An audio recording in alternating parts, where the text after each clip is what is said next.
I betrayed the one person who trusted me most, and I did it with his closest confidant. Everyone thinks I'm a monster, but they don't know how tightly I was being strangled by a fear I couldn't name.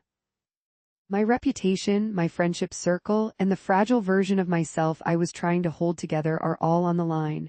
While he walks past me like I'm a wall, people call me selfish and cruel, and I'm terrified they might be right, because if I really am just selfish, then this whole thing has no exculpation.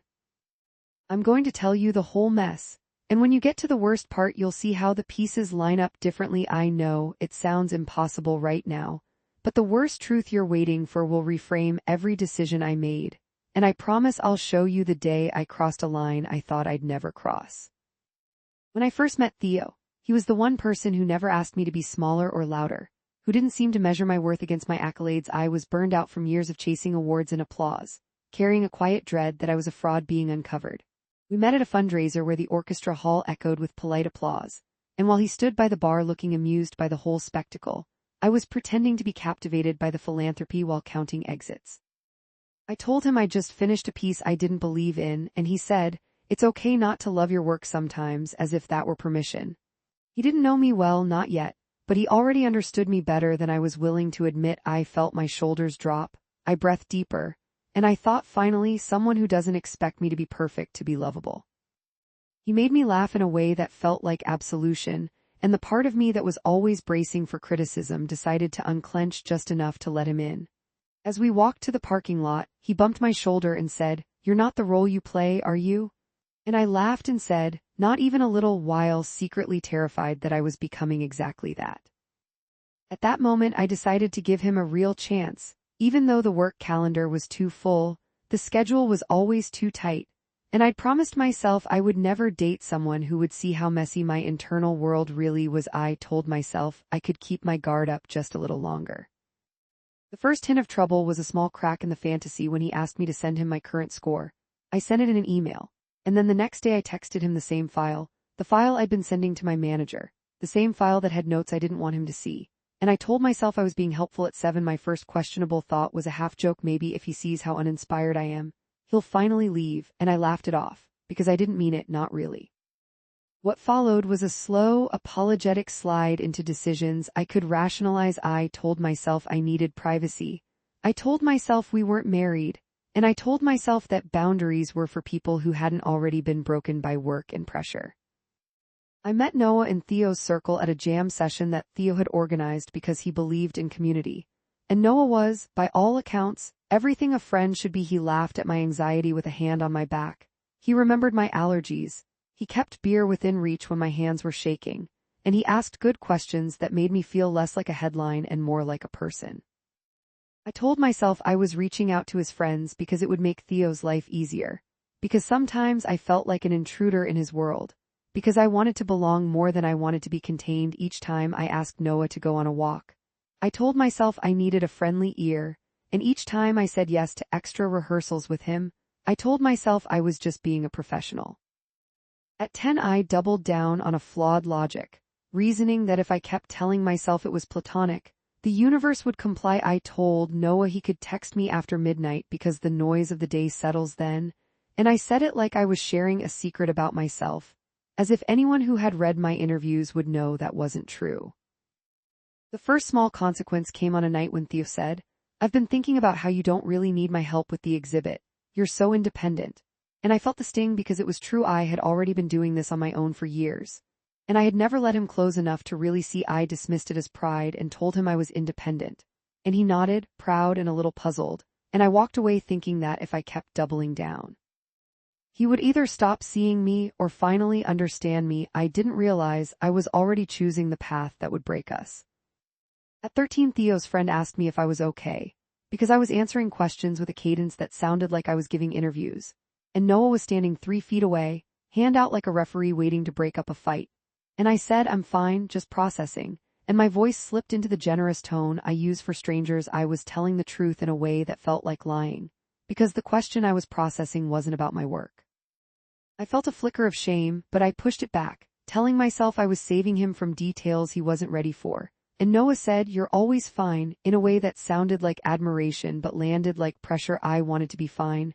I wanted to be the reliable person, and I was terrified of disappointing anyone, and so I nodded, and I let the moment pass. By the next month, the casual touch that had started as care had become a rope around my neck. Noah asked if I wanted to go on a pre-show walk in the same park, where Theo once told me about the book he'd been writing. And I said yes because my hands were cold, and my head was loud. I told myself it was nothing. Because he was Theo's best friend and Theo was my boyfriend. And because I had too much to lose to do something stupid. The walk lasted longer than the rehearsal, and we talked about the way pressure makes artists brittle, and how sometimes I sit in my car and stare at the steering wheel like it's a window I can break through. I told him I was scared that if I stopped performing I would disappear, and he said, "You won't disappear," and the way he said it made me believe him. The truth bomb landed 2 weeks later when my phone died, and I borrowed Noah's to call Theo and leave a message. I opened his messages to find my name at the top in a thread I wasn't meant to see. At 18, I revealed a hidden action I'd taken earlier, something I'd never confessed even to myself. I had been texting Noah off the record for weeks, keeping conversations that felt like a soft place to land, and I had been deleting them after reading them late at night when I couldn't sleep. I told myself it was just comforting and not a betrayal, but I knew better. The truth is that the first night I realized the line was crossed, I was sitting on Noah's floor after a late practice, the room dim, my head in my hands, and he was sitting too close for it to be accidental. He said I looked beautiful, and I heard it in the way people talk to you right before they want something, and I said I'm not that person, and he said I know, and then he kissed me and I didn't stop him. At 22, someone discovered part of the truth. Theo's sister, who had always been protective and kind, saw Noah and me in the hallway after a set and asked me to grab coffee, and she said, "You look tired," and I don't know what that means, and I said, "It means my schedule's a nightmare," and she said, "And Noah's schedule too." And I laughed like she was making a joke. The look on her face was not a joke, and I felt the word betrayal jump into my throat, and I swallowed it, and I said, "We're just friends," and I heard my own voice, the generous one, and I hated it. At 24, I teased that there was something worse, a day I could replay, hour by hour, the day I said yes to more than a kiss, the day I told myself that safety was a thing that other people earned. I held it back like a loaded weapon, and I didn't know whether I was brave or cowardly. From there, the situation stepped outside my hands and started making its own rules. Noah and I were eating after a show, 2 chairs away from Theo's usual table, and we were laughing too hard about nothing. And the waitress said, "You two should be on a billboard," and I heard my laugh, and it sounded practiced. I called Noah by Theo's nickname without meaning to, and Noah said, "I'm not him," and I felt the world tilt. I went home and took a shower that felt like drowning, and I told myself I was overthinking. And I told myself I was fine, and I told myself that I couldn't be the kind of person who destroys her life. At 28, the situation spiraled in an unexpected way when I put my phone face down on the bar after an after party, and it lit up with a text that said, "I can't stop thinking about last night." And Theo leaned in to glance at it, the way he would if it were a score fragment. He asked me, "Is this about the new arrangement?" And I said, "It's about music," and the lie made my stomach clench, and I heard myself speaking in the careful tone I use for public statements, and I felt the space between us widen. At 32, I made my worst decision yet. I told Noah that I needed to stop, that I would take space, that it was over, and then the next day I let him call me because my mind was foggy and my heart was adrenaline. I told him I couldn't. And I told him that I could, and I told him that we weren't who we were. I made the choice to step back into it because the silence was a sound I couldn't bear, and I told myself that boundaries weren't about guilt, they were about logistics. At 35, I dropped the breadcrumb about the ultimate secret the day I had said yes to more than a kiss. I hadn't just crossed a line, I had taken Theo's name off a project that was supposed to be mine, and I had put Noah's in its place. Because I was terrified that if Theo saw my name on the program, he would know something was wrong. I told myself it was just a name swap, just a clerical error, and that I would fix it before it mattered, but the program had already been printed. And the donor list had already been sent, and I knew how that looked, and I knew it was more than a mistake. People began asking questions that sounded like gossip, and the only person who didn't was Theo, because I held him close and I told him I was fine, and he believed me the way you believe someone you've chosen to love. He said, "I trust you," and I felt the words land in my chest like a blade.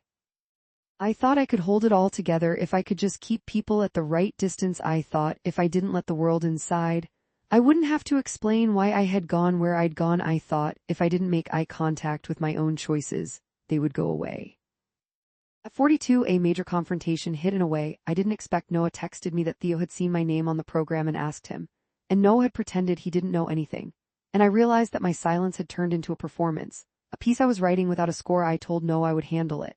And I walked into Theo's apartment and I said, "We need to talk," and he said, "About what?" And I said, "About the program," and I saw his face shift. "Did you make changes?" He asked, and I said, "It was my show," and he said, "It was a program, not a war zone," and I said, "I had to," and he said, "You didn't have to, you chose to," and I said, "I chose to protect us," and he said, "From what?" And I felt the room fill with the words I had been holding. I told him about the text, and about the way Noah had been a soft place to land when I was tired. And I said, "I got confused," and he said, "You got brave," and I heard the anger in his voice and I saw his shoulders hunch, and I saw him take a step back like I was a noise too loud. He said, "So you covered your tracks," and I said, "I don't know why I did it," and he said, "You do," and I didn't. "I'm not angry," he said quietly, "I'm just done," and the word done landed in my chest like a stone, and I felt myself reach for the door and I didn't open it. At 48, my support system began to crumble. My manager called me and said, "I can't book you for a month if you're going to be in rooms like a storm," and I said, "I'm fine," and he said, "You're not, and I can't fix that," and I said, "You're not supposed to," and he said, "I can't tour for you, so what can I do?" And I didn't know my sister sent me a message that said, "I don't recognize you," and I sent her a picture of me in the sunlight, smiling in a way that looked like me if you didn't know me. And she said, "It's not about the photo," and I knew it was about the hours, about the lies, about the way I had started saying yes to harm.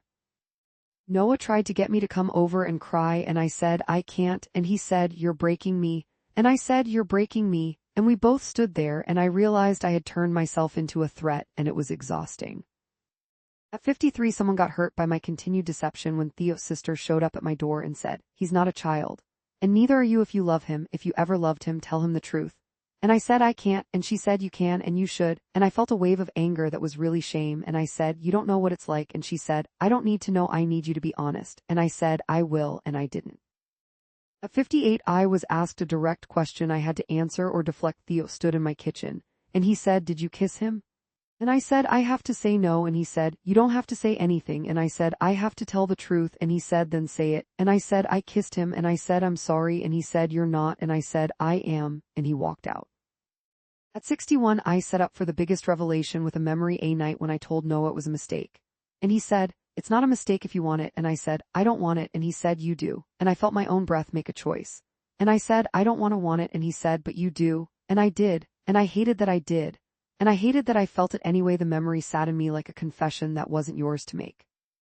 And I could feel it in the way my body carried tension, the way my hands shook, the way my voice could only be careful if I let it be. I didn't realize the next part would break me into pieces. No one could hold. I went to the bar where Noah and I had met and I sat. And I looked at my phone. And I saw a thread where someone said, "Saw you at the club with him," didn't look casual, and I felt the words climb up my throat. And I knew this was no longer private. I sent him a message and he answered and he said, "We should stop being people who make people uncomfortable," and I said, "Who?" And he said, "Everyone," and I said, "I don't want to stop," and he said, "You have to," and I said, "I can't. It's the only thing that keeps me from falling apart," and he said, "You already are," and I said, "I can't be me without you," and he said, "You can," and I knew that was true, and I knew it wasn't. And I sat in the middle of it like a road and I watched the traffic go.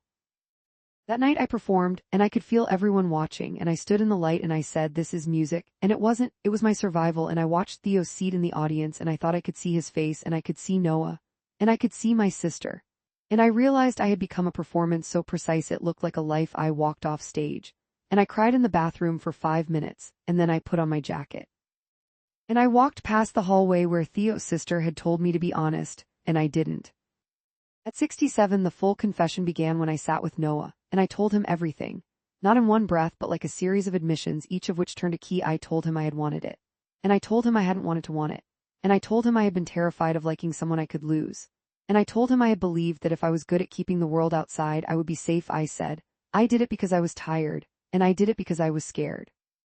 And I did it because I didn't trust myself, and I did it because I wanted to feel something that wasn't pressure. And he said, I did it because I cared about you. And I said, I did it because I loved him. And he said, you did it because you were hurting. And I said, I did it because I was. And we sat in the truth like an awkward couch.